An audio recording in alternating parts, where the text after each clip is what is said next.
1997 ജനുവരി മാസം 11 അതൊരു സാധാരണ ദിവസം ആയിരിക്കണം എന്നാണ് അന്ന് എല്ലാവരും കരുതിയിരുന്നത്. ഉത്തർപ്രദേശിലെ ലക്നൗ നഗരത്തിലുള്ള ലറ്റൂഷ് റോഡ് എന്ന് പറയുന്ന വളരെ പ്രധാനപ്പെട്ട ഒരു സ്ഥലത്തെ മറ്റൊരു സാധാരണ വൈകുന്നേരം ആയിരിക്കും അത് എന്ന് മാത്രമേ ആ നാട്ടുകാർ വിചാരിച്ചിരുന്നുള്ളൂ. ആ ഒരു ചെറിയ ഇടുങ്ങിയ റോഡിൽ വണ്ടികളുടെ വളരെ വലിയൊരു ട്രാഫിക് ബ്ലോക്ക് തന്നെ ഉണ്ടായിരുന്നെന്ന്. എങ്ങും വാഹനങ്ങൾ ഹോണടിക്കുന്ന വളരെ വലിയ ശബ്ദങ്ങൾ മാത്രം കേൾക്കാമായിരുന്നു.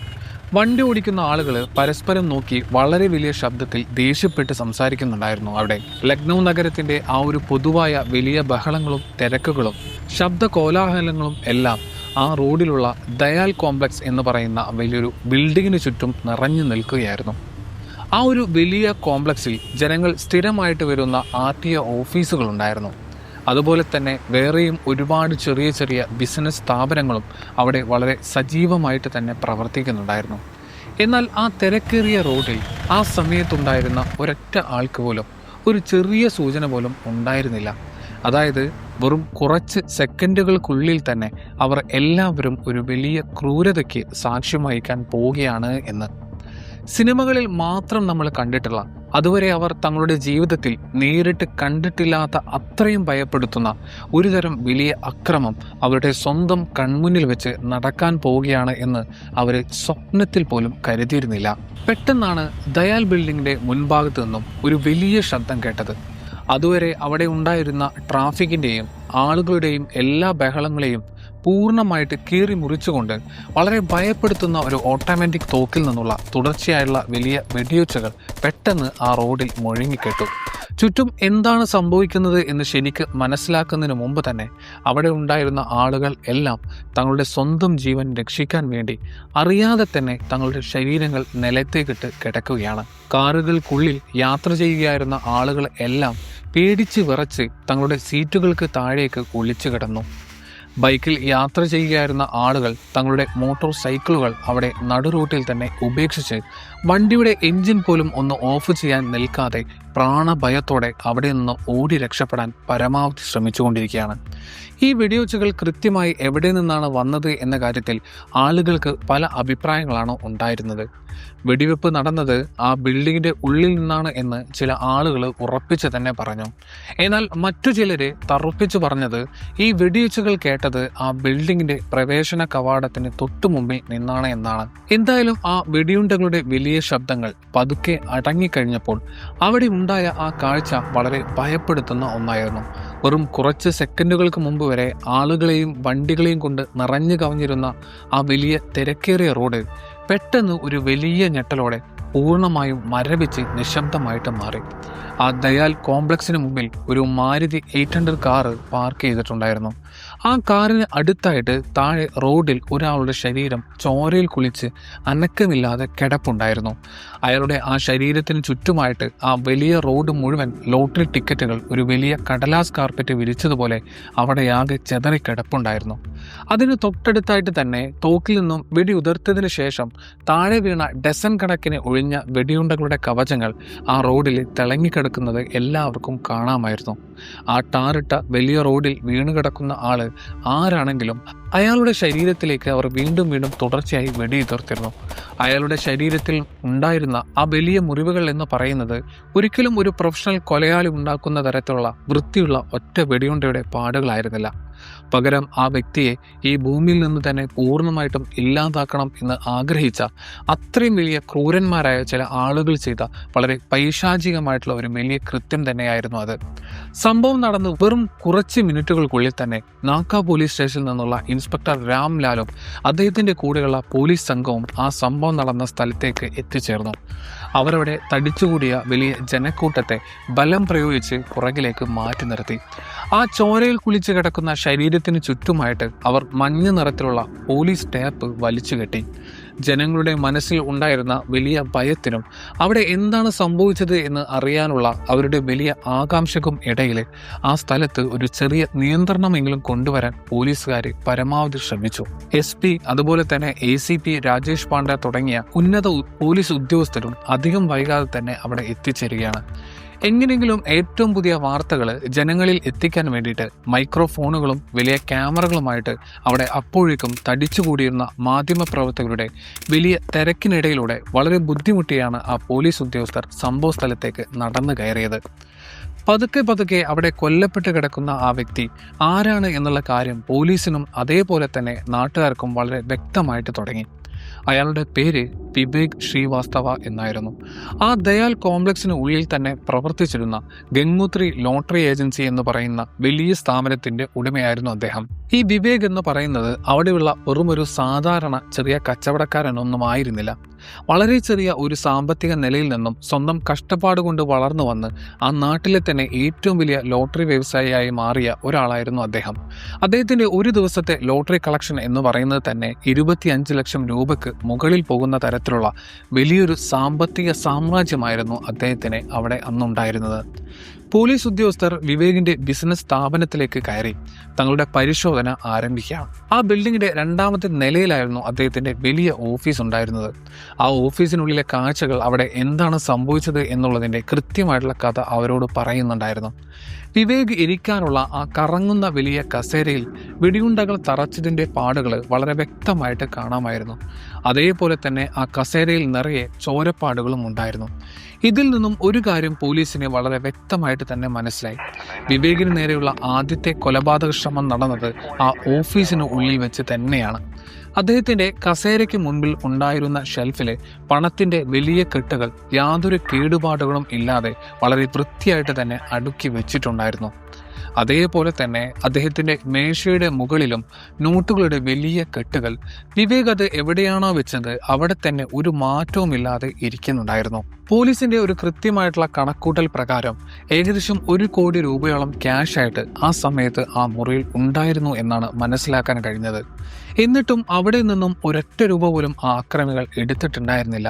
ആ കൊലയാളികൾ വിവേകിനെ അയാളുടെ ഓഫീസിനുള്ളിൽ നിന്നും വലിച്ചഴിച്ചുകൊണ്ടാണ് പുറത്തേക്ക് കൊണ്ടുവന്നത്. ഒരു ചാക്ക് വലിക്കുന്ന പോലെ ആ വലിയ കോവണിപ്പടിയിലൂടെ അവർ അയാളുടെ ശരീരത്തെ വളരെ ക്രൂരമായിട്ട് താഴേക്ക് വലിച്ചഴിച്ചു കൊണ്ടുവന്നു. അതിനുശേഷം ദയാൽ കോംപ്ലക്സിന് താഴെ പാർക്ക് ചെയ്തിരുന്ന അയാളുടെ സ്വന്തം മാരുതി 800 കാറിന് മുമ്പിലേക്ക് അവർ അയാളെ വലിച്ചെറിയുകയാണ്. എന്നിട്ട് ലോട്ടറി ടിക്കറ്റുകൾ നിറച്ചു വെച്ചിരുന്ന ആ കാറിന് മുൻപിൽ വെച്ച് തന്നെ അവർ ആ ടിക്കറ്റുകളുടെ വലിയ പാക്കറ്റുകൾ എല്ലാം വലിച്ചു കയറി. ആ ലോട്ടറി ടിക്കറ്റുകൾ മുഴുവൻ താഴെ ജീവന് വേണ്ടി പിടയുന്ന വിവേകിന്റെ ശരീരത്തിന് മുകളിലേക്ക് അവർ വാരി വിതറി. അതിനുശേഷം അവർ തങ്ങളുടെ കയ്യിലുണ്ടായിരുന്ന AK-47 തോക്കുകളും അതേപോലെ തന്നെ മറ്റു പിസ്റ്റളുകളും ഉപയോഗിച്ച് അയാളുടെ ശരീരത്തിലേക്ക് വീണ്ടും വളരെ തുടർച്ചയായിട്ട് വെടിയുതിർത്തു. അയാളുടെ ശരീരം ആർക്കും തിരിച്ചറിയാൻ കഴിയാത്ത വിധത്തിൽ വലിയ മുറിവുകൾ നിറഞ്ഞ വളരെ ഭയപ്പെടുത്തുന്ന ഒരു വികൃതമായിട്ടുള്ള രൂപമായിട്ട് മാറുന്നതുവരെ അവർ ആ വെടിവെപ്പ് അവിടെ തുടർന്നുകൊണ്ടിരുന്നു. കൃത്യം 35 വെടിയുണ്ടകളാണ് അവർ വിവേകിന്റെ ശരീരത്തിലേക്ക് അടിച്ചു കയറ്റിയത്. ഇതിൽ നിന്നും ഒരു കാര്യം അന്വേഷണ ഉദ്യോഗസ്ഥർക്ക് വളരെ വ്യക്തമായി. അതൊരിക്കലും പണം തട്ടിയെടുക്കാൻ വേണ്ടി നടത്തിയ ഒരു സാധാരണ കവർച്ച ആയിരുന്നില്ല. മറിച്ച് മറ്റാർക്കോ നൽകാൻ വേണ്ടി അവർ കരുതിക്കൂട്ടി നൽകിയ വളരെ കൃത്യമായിട്ടുള്ള ഒരു വലിയ സന്ദേശമായിരുന്നു അത്. വളരെ സ്വാഭാവികമായിട്ടും പോലീസ് തങ്ങളുടെ അന്വേഷണം തുടങ്ങിയ സമയത്ത് അവർ ആദ്യം സംശയിച്ചത് വിവേകിന്റെ ബിസിനസ് ഫീൽഡിൽ തന്നെയുള്ള അദ്ദേഹത്തിന്റെ വലിയ ശത്രുക്കളെയായിരുന്നു. അതിനുശേഷം അദ്ദേഹത്തിന്റെ സ്വന്തം ബന്ധുക്കളെയും അദ്ദേഹത്തോട് വളരെ അടുത്ത് നിൽക്കുന്ന സുഹൃത്തുക്കളെയും സഹപ്രവർത്തകരെയും എല്ലാം പോലീസ് വളരെ വിശദമായിട്ട് തന്നെ ചോദ്യം ചെയ്യാൻ തുടങ്ങുകയാണ്.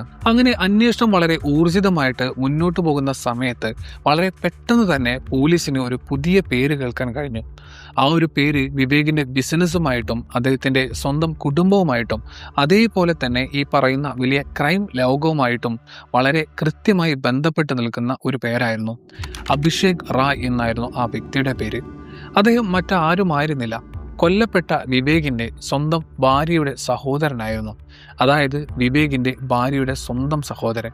ഈ അഭിഷേക് റായ് എന്ന് പറയുന്നത് ഒരു സാധാരണക്കാരൻ ആയിരുന്നില്ല. ലക്നൗ നഗരം കേന്ദ്രീകരിച്ച് തൻ്റേതായിട്ടുള്ള ഒരു വലിയ ഗുണ്ടാ സാമ്രാജ്യം കെട്ടിപ്പടുക്കാൻ വേണ്ടി ശ്രമിച്ചുകൊണ്ടിരുന്ന പോലീസിന് വളരെ നന്നായിട്ട് അറിയാവുന്ന ഒരു കുപ്രസിദ്ധ ഗുണ്ടയായിരുന്നു അയാൾ. അഭിഷേക് റായിയെക്കുറിച്ച് പോലീസ് കൂടുതലായിട്ട് അന്വേഷിക്കാൻ തുടങ്ങിയ സമയത്ത് അവർ വളരെ പഴയ മറ്റൊരു വലിയ അക്രമ സംഭവത്തിന്റെ ചോര മണക്കുന്ന കഥയിലേക്കാണ് ചെന്നെത്തിയത്. അതായത് പണ്ട് നടന്ന ഒരു വലിയ കൊട്ടേഷൻ ആക്രമണമായിരുന്നു അത്. ആളുകൾ തിങ്ങി നിറഞ്ഞു നിൽക്കുന്ന ഒരു വലിയ മാർക്കറ്റിൽ വെച്ചാണ് ആ സംഭവം നടക്കുന്നത്. ഒരു ബൈക്കിന്റെ പുറകിൽ ഇരുന്നു കൊണ്ടുവന്ന അഭിഷേക് റായി അവിടെ വെച്ച് ഒരു ചെറുപ്പക്കാരനെ വെടിവെച്ച് കൊല്ലുകയായിരുന്നു. എന്നാൽ ആ സംഭവത്തിൽ അഭിഷേക് റായ്ക്ക് തന്റെ ലക്ഷ്യം പൂർണ്ണമായിട്ട് നേടാൻ കഴിഞ്ഞില്ല എന്ന് മാത്രമല്ല, ആ ചെറുപ്പക്കാരനെ വെടിവെച്ച് കൊന്നതിന് തൊട്ടു പിന്നാലെ തന്നെ അഭിഷേക് റായിയും അവിടെ വെച്ച് തന്നെ ദാരുണമായിട്ട് കൊല്ലപ്പെടുകയാണ് ഉണ്ടായത്. അഭിഷേക് റായിയെ അവിടെ വെച്ച് കൊലപ്പെടുത്തിയത് മറ്റാരുമായിരുന്നില്ല. അയാൾ ആരെയാണോ വെടിവെച്ച് കൊന്നത് ആ കൊല്ലപ്പെട്ട ചെറുപ്പക്കാരന്റെ സ്വന്തം സഹോദരൻ തന്നെയായിരുന്നു അത്. ഭൂൽചന്ദ് ശങ്കർ എന്നു പേരുള്ള ആ നാട്ടിലെ വളരെ വലിയ ഒരു ഗുണ്ടയായിരുന്നു അയാള്. അങ്ങനെ ഒരു വലിയ കഥ മുൻപ് അവിടെ നടന്നിട്ടുണ്ടായിരുന്നു. ഈ ഒരു പഴയ കഥ പോലീസിന് ലഭിച്ചതോടുകൂടി അന്വേഷണ ഉദ്യോഗസ്ഥരുടെ മനസ്സിൽ പുതിയൊരു സംശയം ജനിക്കാൻ തുടങ്ങി. ഈ കേസ് അന്വേഷിക്കുന്ന പോലീസുകാർ ഇങ്ങനെ ഒരു പുതിയ നിഗമനത്തിൽ എത്തിച്ചേർന്നു. അതായത് അഭിഷേക് റായിയുടെ കൂടെ ഉണ്ടായിരുന്ന മറ്റു ഗുണ്ടകൾ ഒരുപക്ഷെ വിശ്വസിച്ചിരുന്നത് അഭിഷേക് റായിയുടെ ആ പഴയ മരണത്തിന് പിന്നിൽ ഈ വിവേകിനും എന്തെങ്കിലുമൊക്കെ പങ്കുണ്ടാകും എന്നായിരിക്കും. അന്ന് നടന്ന ആ കൊലപാതകത്തിന് പകരം വീട്ടാൻ വേണ്ടി വർഷങ്ങൾക്ക് ശേഷം അവർ ഇപ്പോൾ നടത്തിയ വളരെ കൃത്യമായിട്ടുള്ള ഒരു പ്രതികാരം ആയിരിക്കുമോ ഈ കൊലപാതകം എന്ന് പോലീസ് സംശയിച്ചു. എന്നാൽ അവർ ഈ കേസിനെ കുറിച്ച് കൂടുതൽ ആഴത്തിൽ അന്വേഷിക്കാൻ തുടങ്ങിയപ്പോൾ ഈ കൊലപാതകത്തിന് പിന്നിലെ യഥാർത്ഥ കാരണം എന്താണ് എന്നുള്ളത് വീണ്ടും വീണ്ടും കൂടുതൽ സങ്കീർണമായിട്ട് മാറുന്നതാണ് അവർക്ക് കാണാൻ കഴിഞ്ഞത്. ഈ കേസിൽ തികച്ചും വ്യത്യസ്തമായിട്ടുള്ള മറ്റൊരു വശം കൂടി പോലീസ് അന്വേഷിക്കുന്നുണ്ടായിരുന്നു. വിവേകും അയാളുടെ ഭാര്യ പൂനവും തമ്മിലുള്ള ദാമ്പത്യ ബന്ധം ഇതിനോടകം തന്നെ പൂർണ്ണമായും തകർന്നു കഴിഞ്ഞിരുന്നു. അതിന് വളരെ വലിയൊരു കാരണവും ഉണ്ടായിരുന്നു. വിവേകിന്റെ ബിസിനസ്സിൽ ഇദ്ദേഹത്തിന് വളരെ ആകർഷണീയതയുള്ള ഒരു ബിസിനസ് പാർട്ട്ണർ ഉണ്ടായിരുന്നു. ആ ബിസിനസ് പാർട്ട്ണർ വെറും ഒരു പാർട്ട്ണർ എന്നതിൽ ഉപരി അധികം വൈകാതെ തന്നെ വിവേകിന്റെ സ്വന്തം ജീവിത പങ്കാളിയായിട്ട് മാറാൻ പോകുന്നു എന്നൊരു വലിയ വാർത്ത ഭാര്യ പൂനം കേൾക്കാനിടയായി. ഈ ഒരു വലിയ വിഷയത്തിന്റെ പേരിൽ അവർ തമ്മിൽ വളരെ വലിയ രീതിയിലുള്ള പ്രശ്നങ്ങളും വഴക്കുകളും എല്ലാം വീട്ടിൽ സ്ഥിരമായിട്ട് നടക്കുന്നുണ്ടായിരുന്നു. ഈ പുതിയ വിവരത്തിന്റെ അടിസ്ഥാനത്തിൽ പോലീസ് വിവേകിന്റെ ആ ബിസിനസ് പാർട്ട്ണറെ വളരെ വിശദമായി തന്നെ ചോദ്യം ചെയ്യാൻ തീരുമാനിച്ചു. അവർ അവരെ ഒരുപാട് നേരം ഇരുത്തി വളരെ കാര്യമായിട്ട് തന്നെ ചോദ്യം ചെയ്തു. ആ കൊലപാതകം നടന്ന സമയത്ത് അവർ കൃത്യമായിട്ട് എവിടെയായിരുന്നു എന്നുള്ള കാര്യങ്ങൾ എല്ലാം പോലീസ് പരിശോധിക്കാൻ തുടങ്ങി. അവരുടെ മറ്റു ബന്ധങ്ങൾ, അവർക്ക് ആരൊക്കെയായിട്ടാണ് പരിചയമുള്ളത് എന്നുള്ള കാര്യങ്ങൾ, അതുപോലെ തന്നെ അവരുടെ ബാങ്ക് അക്കൗണ്ടുകൾ, സാമ്പത്തിക ഇടപാടുകൾ എന്നിവയെല്ലാം പോലീസ് വളരെ സൂക്ഷ്മമായിട്ട് തന്നെ അന്വേഷിച്ചു. എന്നാൽ ഇത്രയൊക്കെ അന്വേഷിച്ചിട്ടും ഈ കൊലപാതക കുറ്റം അവരുടെ തലയിൽ കെട്ടിവെക്കാൻ പാകത്തിനുള്ള കൃത്യമായിട്ടുള്ള തെളിവുകൾ ഒന്നും തന്നെ പോലീസിന് ലഭിച്ചില്ല. അവർക്ക് ഈ കൊലപാതകത്തിൽ പങ്കുണ്ട് എന്ന് ഉറപ്പിക്കാൻ കഴിയുന്ന ഒന്നും തന്നെ അവിടെ ഉണ്ടായിരുന്നില്ല എന്നുള്ളതാണ്. അതേസമയം തന്നെ ദയാൽ കോംപ്ലക്സിൽ നടന്ന ആ വലിയ വെടിവെപ്പിന്റെ ഞെട്ടിക്കുന്ന ഓർമ്മകൾ ജനങ്ങളുടെ മനസ്സിൽ അപ്പോഴും വളരെ സജീവമായിട്ട് തന്നെ നിലനിൽക്കുന്നുണ്ടായിരുന്നു. പട്ടാപകൽ ഡസൻ കണക്കിന് ആളുകൾ നോക്കി നിൽക്കെ ഒരു വലിയ ബിൽഡിങ്ങിന്റെ മുമ്പിലേക്ക് ഒരാളെ വലിച്ചഴിച്ച് കൊണ്ടുവരിക, എന്നിട്ട് അയാളുടെ ശരീരത്തിലേക്ക് 35 വെടിയുണ്ടകൾ അടിച്ചു കയറ്റുക. ഇതൊരു ചെറിയ കാര്യമല്ലല്ലോ. എന്നിട്ട് പോലും ഈ ക്രൂരമായിട്ടുള്ള കൊലപാതകം ചെയ്തത് ആരാണ് എന്ന് കൃത്യമായിട്ട് ചൂണ്ടിക്കാണിക്കാൻ ഒരു വ്യക്തമായിട്ടുള്ള പ്രതി പോലും പോലീസിന്റെ മുമ്പിൽ ഉണ്ടായിരുന്നില്ല എന്നുള്ളതാണ്. ആകെ ഉണ്ടായിരുന്നത് കുറച്ച് അഭ്യൂഹങ്ങൾ മാത്രമായിരുന്നു. ആളുകൾ പരസ്പരം ചെവിയിൽ പറയുന്ന ചില രഹസ്യങ്ങൾ മാത്രമായിരുന്നു. പിന്നെ ഈ കൊലപാതകം നടന്ന ദിവസം അവിടെ കൂടി നിന്ന ജനക്കൂട്ടത്തിൽ ഉണ്ടായിരുന്ന ആർക്കും അറിയാത്ത ഏതോ ഒരു അജ്ഞാതനായിട്ടുള്ള വ്യക്തി ഒരു പോലീസുകാരനോട് പറഞ്ഞ ഒരു പേര് മാത്രമായിരുന്നു അന്വേഷണ ഉദ്യോഗസ്ഥരുടെ മുമ്പിൽ ആകെ ഉണ്ടായിരുന്ന ഒരേയൊരു ലീഡ് എന്ന് പറയുന്നത്. ആ അജ്ഞാതനായ വ്യക്തിയിൽ നിന്നും ആ പേര് കേട്ട ആ പോലീസ് കോൺസ്റ്റബിൾ പിന്നീട് തന്റെ ഉദ്യോഗസ്ഥരോട് ആ സംഭവം മുഴുവനായിട്ട് വിശദീകരിച്ച് പറഞ്ഞു. വിവേകിന്റെ കൊലപാതകത്തിന് ശേഷം അവിടെ ഇൻക്വസ്റ്റ് നടപടികൾ നടക്കുന്ന സമയത്ത് താൻ അവിടെ കൂടി നിന്ന കാഴ്ചക്കാരുടെ ഇടയിൽ നിൽക്കുകയായിരുന്നു എന്ന് ആ കോൺസ്റ്റബിൾ പറഞ്ഞു. ആ സമയത്ത് അവിടെ ഉണ്ടായിരുന്ന കൂട്ടത്തിൽ നിന്നും ഒരാൾ പതുക്കെ തന്റെ അടുത്തേക്ക് നടന്നു വരികയും തന്റെ ചെവിയുടെ അടുത്തേക്ക് മുഖം കൊണ്ടുവന്ന് വളരെ പതുക്കെ ഒരു പേര് മന്ത്രിക്കുകയും ചെയ്തു എന്ന് അദ്ദേഹം പറഞ്ഞു. ശ്രീപ്രകാശ് ശുക്ല എന്നായിരുന്നു ആ അജ്ഞാതനായിട്ടുള്ള വ്യക്തി ആ പോലീസുകാരന്റെ കാതിൽ വളരെ പതുക്കെ പറഞ്ഞ ആ പേര് പറഞ്ഞതിന് ശേഷം ആ പോലീസുകാരനെ അയാൾ ആരാണ് എന്ന് ചോദിക്കാൻ പോലും ഒരു സമയം നൽകാതെ ആ അജ്ഞാതനായിട്ടുള്ള മനുഷ്യൻ അവിടെ നിന്നിരുന്ന ജനക്കൂട്ടത്തിനിടയിലേക്ക് തന്നെ പതുക്കെ നടന്നു മറയുകയാണ് ഉണ്ടായത്. ആ ഒരു നിമിഷം വരെ ഉത്തർപ്രദേശിൽ ജീവിക്കുന്ന ഒരുപാട് ആളുകൾ പല വലിയ ഗുണ്ടകളെക്കുറിച്ചും കേട്ടിട്ടുണ്ടായിരുന്നു. തങ്ങളുടെ നാട്ടിലെ ഓരോ പ്രദേശങ്ങളും സ്വന്തം നിയന്ത്രണത്തിൽ വെച്ചിരിക്കുന്ന വലിയ വലിയ പ്രാദേശിക ഗുണ്ടകളെക്കുറിച്ച് അവർക്ക് നല്ല അറിവുണ്ടായിരുന്നു. അതുപോലെ തന്നെ തെരഞ്ഞെടുപ്പ് സമയങ്ങളിൽ വോട്ട് പിടിക്കാനും പ്രശ്നങ്ങൾ ഉണ്ടാക്കാനും വേണ്ടി രാഷ്ട്രീയക്കാർ ഉപയോഗിക്കുന്ന വലിയ ഗുണ്ടകളെക്കുറിച്ചും അവർക്ക് നന്നായിട്ട് അറിയാമായിരുന്നു. എന്നാൽ ഈ ശ്രീപ്രകാശ് ശുക്ല എന്ന് പറയുന്ന പേര് ലക്നൗ നഗരത്തിൽ ജോലി ചെയ്യുന്ന ഒട്ടുമിക്ക പോലീസ് ഉദ്യോഗസ്ഥർക്കും തീർത്തും പുതിയ ഒരു പേരായിരുന്നു. അവർ ഇതിനു മുമ്പ് അങ്ങനെ ഒരു പേര് അധികം കേട്ടിട്ടുണ്ടായിരുന്നില്ല. ഈ പേര് ലഭിച്ചതിന് ശേഷം പോലീസ് ഉദ്യോഗസ്ഥർ അവരുടെ പഴയ പോലീസ് റെക്കോർഡുകളെല്ലാം എടുത്ത് പരിശോധിക്കാൻ തുടങ്ങിയ സമയത്ത് വളരെ വിചിത്രമായിട്ടുള്ള ഒരു കാര്യം അവർക്ക് കണ്ടെത്താൻ കഴിഞ്ഞു.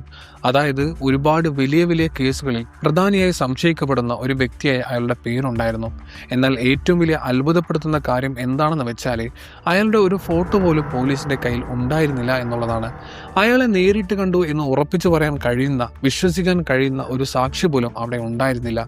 അയാൾ കാണാൻ എങ്ങനെയിരിക്കും, അയാളുടെ രൂപം എന്താണെന്ന് പോലീസിന് പറഞ്ഞു കൊടുക്കാൻ കഴിയുന്ന ഒരു ചെറിയ വിവരങ്ങൾ പോലും അവിടുത്തെ പോലീസിന്റെ കയ്യിൽ ഉണ്ടായിരുന്നില്ല എന്നുള്ളതാണ് ഏറ്റവും വലിയ യാഥാർത്ഥ്യം. അങ്ങനെ ദിവസങ്ങളും ആഴ്ചകളും പതുക്കെ കടന്നുപോയിക്കൊണ്ടിരുന്നു. എന്നാൽ പോലീസിന്റെ അന്വേഷണം മാത്രം എങ്ങും എത്താതെ യാതൊരു പുരോഗതിയും ഇല്ലാതെ അവിടെ തന്നെ നിൽക്കുകയായിരുന്നു. അങ്ങനെയിരിക്കെ 1997 മാർച്ച് മാസം 31 അന്ന് ഈ കേസിന്റെ കഥ കൂടുതൽ ഭയപ്പെടുത്തുന്ന മറ്റൊരു ഇരുണ്ട വഴിയിലേക്ക് തിരിയുകയാണ് ഉണ്ടായത്.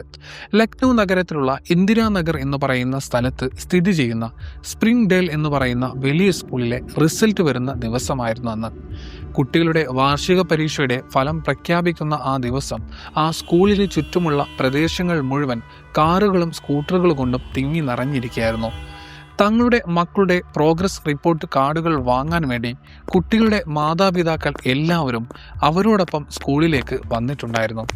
കുട്ടികളുടെ വലിയ ചിരികളും അവർ പരസ്പരം സംസാരിക്കുന്ന ശബ്ദങ്ങളും അതുപോലെ തന്നെ റോഡിലൂടെ പോകുന്ന വലിയ ട്രാഫിക്കിന്റെ ശബ്ദങ്ങളുമായിട്ട് അവിടെ ആകെ വലിയൊരു ബഹളം തന്നെ ഉണ്ടായിരുന്നു. അന്ന് ആ സ്കൂളിന് പുറത്തുള്ള വലിയ റോഡിൽ കുർത്തയും പൈജാമയും ധരിച്ച ഒരു മനുഷ്യൻ തൻ്റെ കുട്ടിയുടെ പരീക്ഷാ ഫലം എല്ലാം വാങ്ങിക്കഴിഞ്ഞ് തൻ്റെ ഭാര്യയോടും കുട്ടിയോടും ഒപ്പം പതുക്കെ പുറത്തേക്ക് നടന്നു വരികയായിരുന്നു. അവർ സാധാരണയായി തങ്ങളുടെ കാർ പാർക്ക് ചെയ്യാറുള്ള, കാർ വന്ന് നിൽക്കാറുള്ള ആ സ്ഥലത്തേക്ക് ലക്ഷ്യമാക്കി പതുക്കെ നടന്നു നീങ്ങുകയായിരുന്നു അവർ 3 പേരും. ആ കുർത്ത ധരിച്ച മനുഷ്യൻ പതുക്കെ നടന്ന് ആ റോഡിന്റെ അരികിലേക്ക് എത്തിയ സമയത്ത് അദ്ദേഹം വളരെ പെട്ടെന്ന് തന്നെ തൻ്റെ നടത്തം നിർത്തി അവിടെ നിന്നു. എന്തോ ഒരു കാര്യം ഓർത്തതുപോലെ അദ്ദേഹം തൻ്റെ ഒരു കൈ പതുക്കെ തൻ്റെ പോക്കറ്റിലേക്ക് ഇട്ടു. പോക്കറ്റിൽ കൈയിട്ട് പരതിയ സമയത്ത് തൻ്റെ കയ്യിൽ നിന്നും എന്തോ ഒരു സാധനം നഷ്ടപ്പെട്ടിട്ടുണ്ട് എന്ന് അദ്ദേഹത്തിന് വളരെ പെട്ടെന്ന് തന്നെ മനസ്സിലാക്കാൻ കഴിഞ്ഞു. അതെന്താണെന്ന് അന്വേഷിച്ചുകൊണ്ട് അദ്ദേഹം പതുക്കെ പുറകിലേക്ക് തിരിഞ്ഞു നോക്കിയ സമയത്ത് ഒരു ചെറിയ താക്കോൽ കൂട്ടം താഴെ റോഡിൽ കിടക്കുന്നത് അദ്ദേഹത്തിൻ്റെ ശ്രദ്ധയിൽപ്പെട്ടു. ഒരു താക്കോലുള്ള ചെറിയൊരു കീ ചെയിൻ ആയിരുന്നു അത്. ആ താഴെ കിടക്കുന്ന താക്കോൽ കൂട്ടം എടുക്കാൻ വേണ്ടി അദ്ദേഹം തൻ്റെ ശരീരം പതുക്കെ താഴേക്ക് കുനിച്ചു. എന്നാൽ തൻ്റെ ഭർത്താവ് പുറകിൽ താക്കോൽ എടുക്കാൻ വേണ്ടി നിൽക്കുന്നത് ശ്രദ്ധിക്കാതെ അദ്ദേഹത്തിൻ്റെ ഭാര്യയും ചെറിയ കുട്ടിയും തങ്ങളുടെ കാർ കാത്തു നിൽക്കുന്ന ആ സ്ഥലത്തേക്ക് ലക്ഷ്യമാക്കിയിട്ട് മുന്നോട്ട് നടന്നു പോയിക്കൊണ്ടിരിക്കുകയായിരുന്നു. ആ മനുഷ്യൻ താഴെ കിടക്കുന്ന താക്കോൽ എടുക്കാൻ വേണ്ടി നിലത്തേക്ക് കുനിഞ്ഞ അതേ നിമിഷം തന്നെ പെട്ടെന്ന് ഒരു വലിയ ബോംബ് പൊട്ടുന്നത് പോലെയുള്ള വളരെ ഭയപ്പെടുത്തുന്ന വെടിയേച്ചുകളുടെ ശബ്ദം ആ അന്തരീക്ഷത്തെ മുഴുവൻ പിടിച്ചു കുലുക്കി. ഒരൊറ്റ തോക്കിൽ നിന്നായിരുന്നില്ല, ഒരുപാട് തോക്കുകളിൽ നിന്നും ഒരേ സമയം ഒന്നിച്ചാണ് ആ വെടിയുണ്ടകൾ പുറത്തേക്ക് പാഞ്ഞു വന്നത്. ഈ വലിയ വെടിവെച്ച കേട്ടതും ആ സ്കൂൾ കോമ്പൗണ്ടിന് ഉള്ളിലുണ്ടായിരുന്ന കുട്ടികളും അവരുടെ മാതാപിതാക്കളും അതുപോലെ തന്നെ സ്കൂളിലെ അധ്യാപകരും എല്ലാം വലിയ ശബ്ദത്തിൽ നിലവിളിച്ചുകൊണ്ട് എല്ലാ ദിക്കുകളിലേക്കും ചെതറി ഓടാൻ തുടങ്ങി.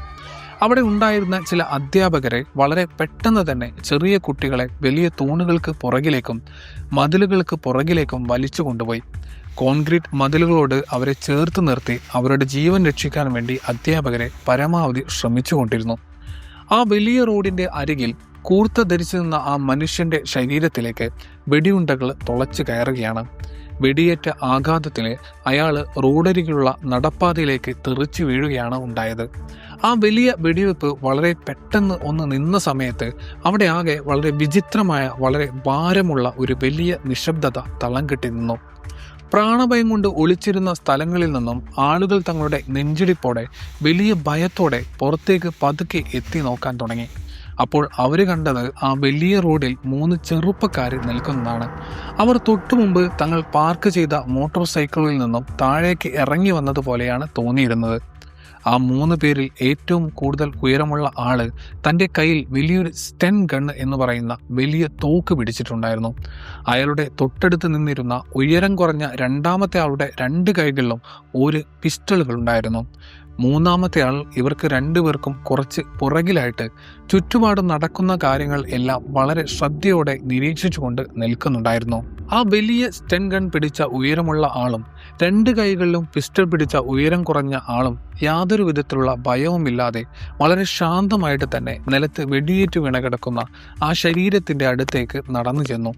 നിലത്ത് കിടക്കുന്ന ആ മനുഷ്യൻ തങ്ങൾ ഉദ്ദേശിച്ച ആൾ തന്നെയാണോ എന്ന് ഉറപ്പുവരുത്താൻ വേണ്ടിയായിരിക്കണം അവർ അയാളുടെ മുഖത്തേക്ക് വളരെ സൂക്ഷ്മമായി തന്നെ നോക്കി. പിന്നീട് ആ സംഭവം നേരിട്ട് കണ്ട ദൃക്സാക്ഷികൾ എല്ലാവരും പോലീസിനോട് ഒരേ കാര്യങ്ങൾ തന്നെയാണ് പറഞ്ഞത്. അതായത് ആ അക്രമികളുടെ പെരുമാറ്റത്തിൽ യാതൊരു വിധത്തിലുള്ള ധൃതിയും ഉണ്ടായിരുന്നില്ല. കൊലപാതകം കഴിഞ്ഞിട്ട് പെട്ടെന്ന് ഓടി രക്ഷപ്പെടണം എന്നൊരു പരിഭ്രാന്തിയും അവരുടെ മുഖത്ത് ഉണ്ടായിരുന്നില്ല. ആ വലിയ റോഡും ആ പ്രദേശവും മുഴുവൻ തങ്ങളുടെ സ്വന്തം സ്ഥലമാണ് എന്നുള്ള രീതിയിലുള്ള ഒരു ഭാവമായിരുന്നു അവരുടെ ഓരോ ചലനങ്ങളിലും ഉണ്ടായിരുന്നത്. അത് ഉറപ്പുവരുത്തിയതിനു ശേഷം അവർ 2 പേരും പതുക്കെ നടന്ന് തങ്ങളുടെ പുറകിൽ നിന്നിരുന്ന ആ മൂന്നാമത്തെ ആളുടെ അടുത്തേക്ക് തന്നെ തിരിച്ചുപോയി. ഈ സമയം സ്കൂളിനുള്ളിൽ ഒളിച്ചു നിന്നിരുന്ന അമ്മമാരെ, ഭയം കൊണ്ട് കരയുന്ന തങ്ങളുടെ ചെറിയ കുട്ടികളെ എത്രമാത്രം ശക്തമായിട്ടാണ് കെട്ടിപ്പിടിച്ച് നിന്നിരുന്നത് എന്ന് വെച്ചാൽ ചില കുട്ടികൾക്ക് ശ്വാസം വിടാൻ പോലും വളരെ ബുദ്ധിമുട്ട് അനുഭവപ്പെടുന്നുണ്ടായിരുന്നു. ഒരാൾക്ക് പോലും ആ ഒളിച്ചു നിൽക്കുന്ന സ്ഥലത്ത് നിന്നും പുറത്തേക്ക് ഇറങ്ങി വരാനുള്ള ഒരു ധൈര്യം ഉണ്ടായിരുന്നില്ല. അവർ തിരിച്ചു ചെന്ന സമയത്ത് അവിടെ നിന്നിരുന്ന ആ മൂന്നാമത്തെ വ്യക്തി അവരോട് കുറച്ച് വാക്കുകൾ സംസാരിച്ചു. അയാൾ എന്താണ് അവരോട് പറഞ്ഞത് എന്നുള്ള ആ കൃത്യമായിട്ടുള്ള വാചകങ്ങൾക്ക് പിന്നീട് വലിയ പ്രാധാന്യം ഒന്നും ഉണ്ടായിരുന്നില്ല. എന്നാൽ ആ വാക്കുകൾക്ക് ശേഷം അവിടെ എന്താണ് സംഭവിച്ചത് എന്നുള്ളത് മാത്രമായിരുന്നു ഏറ്റവും പ്രധാനപ്പെട്ട കാര്യം.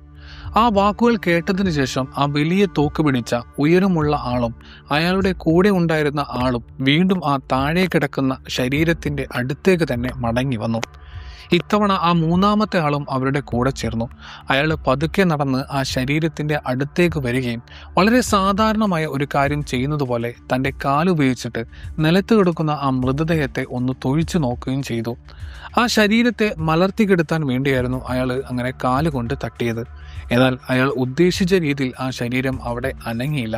അത് കണ്ടപ്പോൾ കൂടെ ഉണ്ടായിരുന്ന മറ്റു 2 പേർ ചേർന്ന് നിലത്ത് കിടക്കുന്ന ആ മനുഷ്യന്റെ ശരീരത്തെ പതുക്കെ ഉയർത്തുകയും അയാളുടെ മുഖം നേരെ ആകാശത്തേക്ക് നോക്കുന്ന രീതിയിൽ മലർത്തിക്കെടുത്തുകയും ചെയ്തു. നിലത്ത് മലർന്നു കിടക്കുന്ന ആ ഇരയുടെ 2 കണ്ണുകളും വളരെ വലുതായി തുറന്നു തന്നെ ഇരിക്കുന്നുണ്ടായിരുന്നു. ജീവനില്ലാത്ത ആ കണ്ണുകൾ നേരെ മുകളിലേക്ക് ആകാശത്തേക്ക് നോക്കി മരവിച്ചു നിൽക്കുകയായിരുന്നു. ആ സമയത്ത് തൻ്റെ 2 കൈകളിലും പിസ്റ്റളുകൾ പിടിച്ചിരുന്ന ആ ചെറുപ്പക്കാരനായ തോക്കുധാരി തൻ്റെ കയ്യിലുള്ള 2 തോക്കുകളും താഴേക്ക് കൊണ്ടുവന്നു. ആ തോക്കുകളുടെ അറ്റം നിലത്ത് കിടക്കുന്ന ആളുടെ കണ്ണുകളിൽ ഏതാണ്ട് മുട്ടും എന്ന അവസ്ഥയിൽ വരെ അയാളത് താഴേക്ക് കൊണ്ടുവരികയാണ്. ചുറ്റും നിൽക്കുന്ന ആളുകളെ കൂടുതൽ ഭയപ്പെടുത്തുന്ന രീതിയിൽ സിനിമകളിലെല്ലാം കാണുന്ന പോലെയുള്ള വളരെ നാടകീയമായിട്ടുള്ള ഒരു പ്രവൃത്തിയാണ് അയാൾ അവിടെ ചെയ്തത്. അയാൾ തൻ്റെ കയ്യിലുള്ള 2 തോക്കുകളിലെയും മാഗസിനുകൾ പൂർണ്ണമായിട്ട് കാലിയാക്കുന്നത് വരെ വെടിയുണ്ടകൾ മുഴുവനായും ആ താഴെ കിടക്കുന്ന വ്യക്തിയുടെ കണ്ണുകളിലേക്കും അയാളുടെ മുഖത്തേക്കും നേരിട്ട് അടിച്ചു കയറ്റുകയാണ്. അങ്ങനെ വെടിയുതിർക്കുന്ന സമയത്ത് അയാൾ വളരെ ഉച്ചത്തിൽ ഇങ്ങനെ വിളിച്ചു പറയുന്നുണ്ടായിരുന്നു, ഇവൻ എപ്പോഴും എന്നെ തുറിച്ചു നോക്കുമായിരുന്നു. അയാൾ ഇങ്ങനെ ദേഷ്യത്തിൽ ഉച്ചത്തിൽ വിളിച്ചു പറഞ്ഞുകൊണ്ട് നിലത്ത് കിടക്കുന്ന ആളുടെ കണ്ണുകളിലേക്ക് വെടിയുണ്ടകൾ മുഴുവൻ തീർക്കുന്ന സമയത്ത് കൂടെ ഉണ്ടായിരുന്ന ആ വലിയ തോക്കുധാരി അവരുടെ കൂടെയുള്ള ആ മൂന്നാമത്തെ ആളുടെ അടുത്തേക്ക് തിരിഞ്ഞു നിന്നു. എന്നിട്ട് അയാൾ വളരെ വിചിത്രമായിട്ടുള്ളൊരു ചോദ്യം അയാളോട് ചോദിച്ചു, ബായ്, ഇവന്റെ ഹൃദയം എവിടെയാണ് ഉള്ളത്? നെഞ്ചിന്റെ ഇടതുവശത്താണോ അതോ വലതുവശത്താണോ? ഈ ഒരു ചോദ്യത്തിന് ആ മൂന്നാമത്തെ ആള് ഒരു മറുപടി പറയുന്നതിന് മുമ്പ് തന്നെ ആ വലിയ തോക്കുധാരി തൻ്റെ കയ്യിലുള്ള വലിയ സ്റ്റൺ ഗൺ ഉപയോഗിച്ചിട്ട് താഴെ കിടക്കുന്ന ആളുടെ നെഞ്ചിന്റെ ഇരുവശങ്ങളിലേക്കും, അതായത് ഇടതുവശത്തേക്കും വലതുവശത്തേക്കും ഒരേപോലെ തുടർച്ചയായിട്ട് വെടിയുതിർക്കാൻ തുടങ്ങി. ആ ശരീരത്തിന്റെ ഉള്ളിൽ എവിടെയെങ്കിലും ഒരു ചെറിയ ജീവൻ ബാക്കി നിൽക്കുന്നുണ്ടെങ്കിൽ അതുകൂടി പൂർണ്ണമായിട്ട് ഇല്ലാതാക്കണം എന്ന് ഉറപ്പിച്ചതുപോലെ അയാൾ തന്റെ തോക്കിലെ മുഴുവൻ വെടിയുണ്ടകളും ആ നെഞ്ചിലേക്ക് തന്നെ അടിച്ചു കയറ്റുകയാണ്. അയാളുടെ തോക്കിലെ മുഴുവൻ വെടിയുണ്ടകളും തീർന്നു പോയതിനു ശേഷവും ഈ ക്രൂരത അവിടെ അവസാനിച്ചില്ല. അതിനുശേഷം അവിടെ നിന്നിരുന്ന ആ മൂന്നാമത്തെ കൊലയാളിയും മുന്നോട്ട് വരികയും തന്റെ കയ്യിലുള്ള തോക്കിൽ നിന്നും വെടിയുണ്ടകളുടെ ഒരു വലിയ മഴ തന്നെ ആ ശരീരത്തിലേക്ക് പെയ്യുകയും ചെയ്തു. അങ്ങനെ വളരെ നീണ്ട കുറച്ച് സെക്കൻഡുകൾക്ക് നേരം അവർ മൂന്നുപേരും ഒരേപോലെ ആ ഒരൊറ്റ ശരീരത്തിൽ തന്നെ വീണ്ടും വീണ്ടും വെടിയുതിർത്തുകൊണ്ടിരുന്നു. മനുഷ്യന്റെ ഒരു ശരീരമാണ് എന്ന് പോലും തിരിച്ചറിയാൻ കഴിയാത്ത വിധത്തിൽ അവർ ആ മൃതദേഹത്തെ ഛിന്ന ഭിന്നമാക്കി മാറ്റി. സ്കൂളിനുള്ളിലെ ജനലുകൾക്കും പുറകിലും വലിയ കോൺക്രീറ്റ് തൂണുകൾക്കും പിറകിലും ഒളിച്ചു നിന്നുകൊണ്ട് മാതാപിതാക്കൾ ഈ വലിയ ക്രൂരതകളെല്ലാം നേരിട്ട് കാണുന്നുണ്ടായിരുന്നു. 5 or 6 വയസ്സ് മാത്രം പ്രായമുള്ള ചെറിയ കുട്ടികൾക്ക് പോലും തങ്ങളുടെ കൺമുന്നിൽ വെച്ചിട്ട് ഒരാളുടെ ശരീരം തോക്കിൽ നിന്നുള്ള വെടിയുണ്ടകൾ കൊണ്ട് എങ്ങനെയാണ് തകർന്ന് ചെതറി പോകുന്നത് എന്ന് നേരിട്ട് കാണേണ്ടി വന്നു.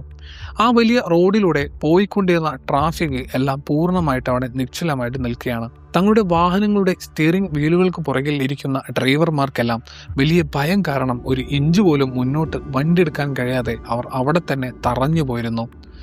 തോക്കിൽ നിന്നുള്ള വെടിയുണ്ടകളുടെ ഒഴിഞ്ഞ കവചങ്ങളിൽ അവസാനത്തേത് താഴെ റോഡിൽ വീഴുകയും അവിടെ മുഴങ്ങിക്കേട്ട ആ വലിയ തോക്കുകളുടെ ശബ്ദങ്ങൾ എല്ലാം പൂർണ്ണമായിട്ട് നിലയ്ക്കുകയും ചെയ്തപ്പോൾ ആ 3 അക്രമികളും പതുക്കെ പുറകിലേക്ക് തിരിഞ്ഞു.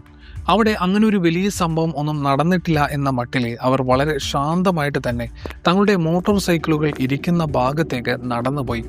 അവർ 3 പേരും ആ ബൈക്കുകളിൽ കയറി യാതൊരു വിധത്തിലുള്ള പരവേശവും ഇല്ലാതെ, വണ്ടികൾ തമ്മിൽ മത്സരിച്ച് ഓടിക്കാതെ വളരെ സാധാരണമായിട്ടുള്ള ഒരു വേഗതയിൽ തന്നെ അവർ ആ വണ്ടികൾ ഓടിച്ചു പോയി.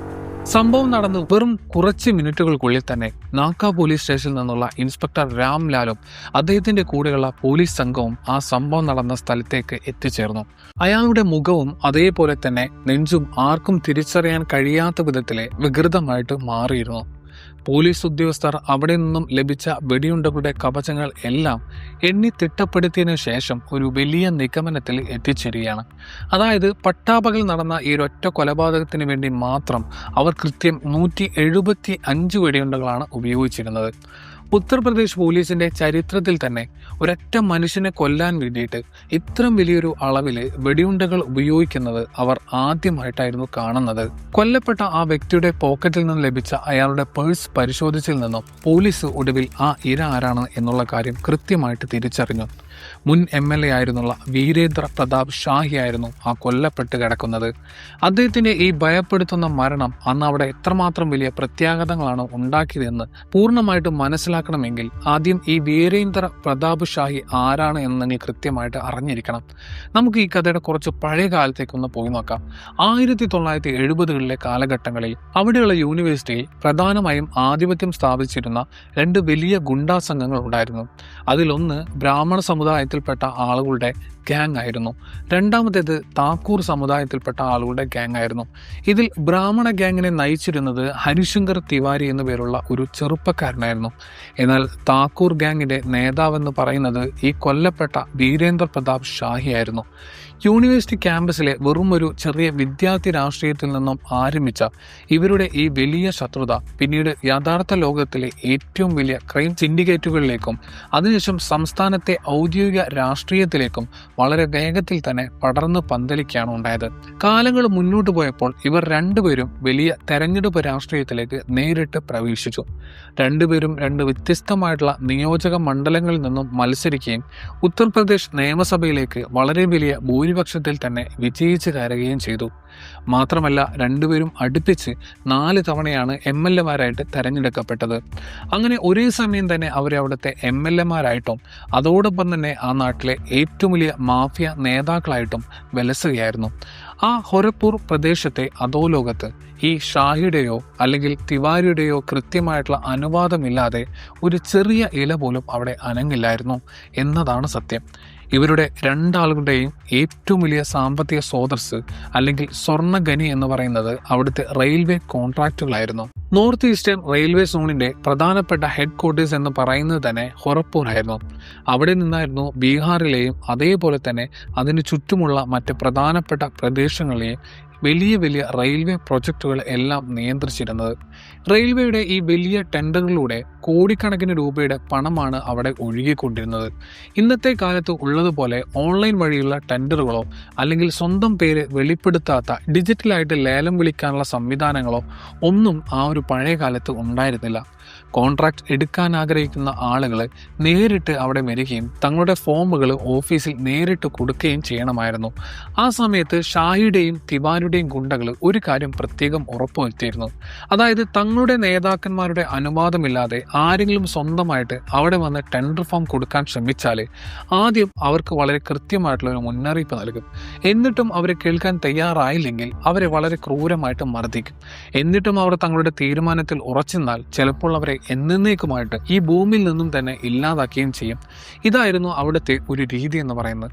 ഇത്തരം വലിയ ഭീഷണികളും ആക്രമണങ്ങളും കാരണം അവിടെയുള്ള വലിയ റെയിൽവേ കോൺട്രാക്റ്റുകൾ എല്ലാം ഇവരുടെ രണ്ടുപേരുടെയും മാത്രം കുത്തകയായിട്ട് മാറി. പുതിയതായി വളർന്നു വരുന്ന വലിയ വലിയ രാഷ്ട്രീയക്കാർക്കും അതുപോലെ തന്നെ പുതിയ ബിസിനസ്സുകാർക്കുമെല്ലാം ഇവരുടെ ഈ ഒരു വലിയ കുത്തക തകർക്കുക എന്നുള്ളത് നടക്കാത്ത ഒരു സ്വപ്നം മാത്രമായിരുന്നു. ചില ആളുകൾ ഷാഹിയെയും തിവാരിയെയും നേരിടാൻ വേണ്ടി പുറത്തുനിന്നുള്ള മറ്റു വലിയ ക്രിമിനൽ സംഘങ്ങളെ വാടകയ്ക്കെടുക്കാൻ വേണ്ടി ശ്രമിച്ചു നോക്കി. എന്നാൽ പുറത്തുനിന്ന് വന്ന ഒരു ഗുണ്ടാ സംഘത്തിനും ഇവരുടെ രണ്ടുപേരുടെയും വലിയ ആൾബലത്തിനും മസിൽ പവറിന് മുമ്പിൽ പിടിച്ചു നിൽക്കാൻ കഴിഞ്ഞില്ല എന്നുള്ളതാണ്. ഈ റെയിൽവേ കോൺട്രാക്ട് എന്ന് പറയുന്ന വലിയ മേഖലയിൽ ഒരു ചെറിയ അവസരമെങ്കിലും ലഭിക്കണമെങ്കിൽ ഒന്നെങ്കിൽ ഷാഹിയെ അല്ലെങ്കിൽ തിവാരിയെ ഈ വലിയ കളിയിൽ നിന്നും പൂർണ്ണമായിട്ട് ഒഴിവാക്കണം എന്നതായിരുന്നു അവസ്ഥ. എന്നാൽ അത് പറയുന്ന അത്ര എളുപ്പമുള്ള ഒരു കാര്യവുമായിരുന്നില്ല. കാരണം രണ്ടുപേരും MLA-മാരാണ്. രണ്ടുപേർക്കും വളരെ വലിയ രാഷ്ട്രീയ പിൻബലമുണ്ട്. അതുപോലെ തന്നെ സർക്കാരിലെ ഉന്നത ഉദ്യോഗസ്ഥരുമായിട്ടും വലിയ പോലീസ് ഉദ്യോഗസ്ഥരുമായും അവർക്ക് രണ്ടുപേർക്കും വളരെ ആഴത്തിലുള്ള ബന്ധങ്ങളുണ്ടായിരുന്നു. കൃത്യമായി ഈ ഒരു വലിയ സാഹചര്യത്തിലാണ് നമ്മൾ നേരത്തെ കേട്ട ശ്രീപ്രകാശ് ശുക്ല എന്ന് പറയുന്ന പേര് ഈ കഥയിലേക്ക് വീണ്ടും കടന്നു വരുന്നത്.